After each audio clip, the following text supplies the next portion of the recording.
સંતોએ બહુ સારી સંતવાણી રજૂ કરી. સંતો આપણને ચેતવી રહ્યા છે કે આવો હરિનો માર્ગ આપણા હાથની અંદર આવ્યો છે, તો હળવે હળવે હાલવા માંડો. સદગુરુ ભાતું લેજો સાથમાં એક પછી એક અવગુણ જે આપણા મનની અંદર આવતા હોય ને એટલે કાઢી નાખવાનું, આવું બધું કહે છે.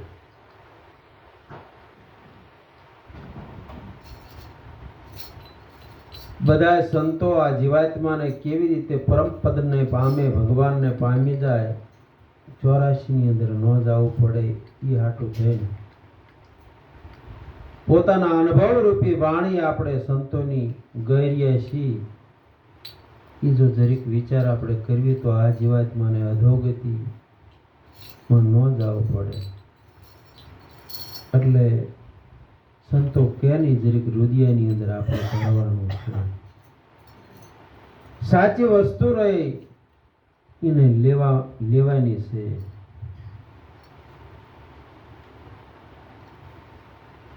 કે કોડીએ કે ઘૂઘરો બની જાય છે.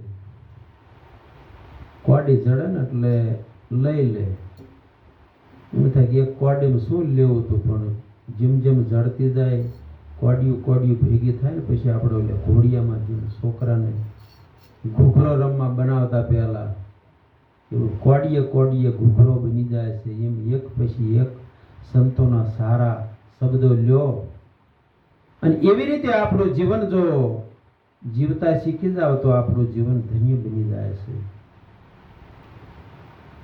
આ 84 ટાળવા હાટો બધા સંતો મથામણ કરી રહ્યા છે. જીવાત્માને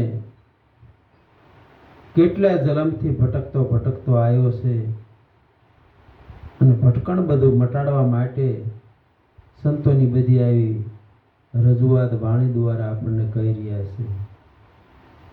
તો ધ્યાન દઈને આપણે સાંભળીને એવી રીતે આપણે જીવન જીવવાનું છે. મનની અંદર અવગુણ આવે બધા કાઢી નાખવાના છે. દોષ આપણે પોતાના જોવાના છે, બીજાના અવગુણ કંઈ આપણે જોવાના નથી. અને સંતોના શબ્દના અધિકાર આપણે બની જવાના છે.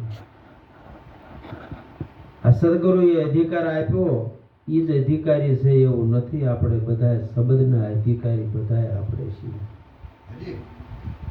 તેમાં ગંગા સતી આપણને કહે છે,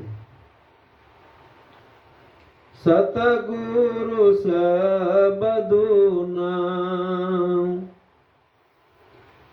થાવય અધિકારી પાનબાઈ મેલો રે અંતરનાય અભિમાન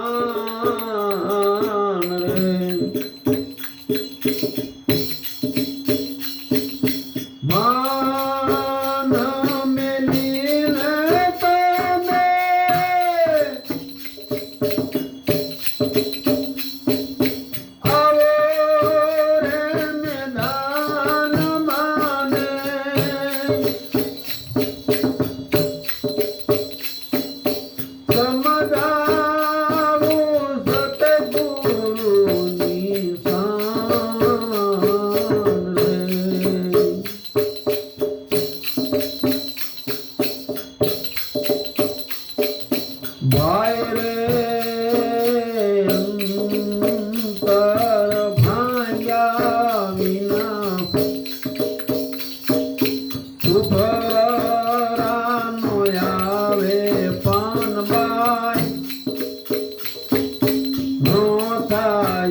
એવો ખેલ છે આ ખાના કેરી ધાર રે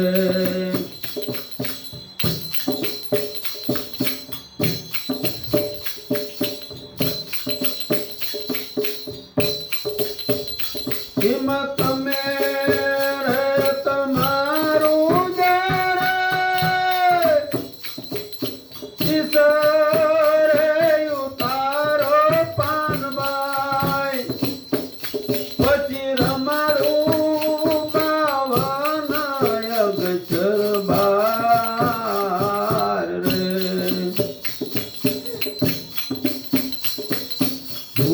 ધૂયન મારું યા તો મનનું છે કારણ પાનબાઈ આ મન જો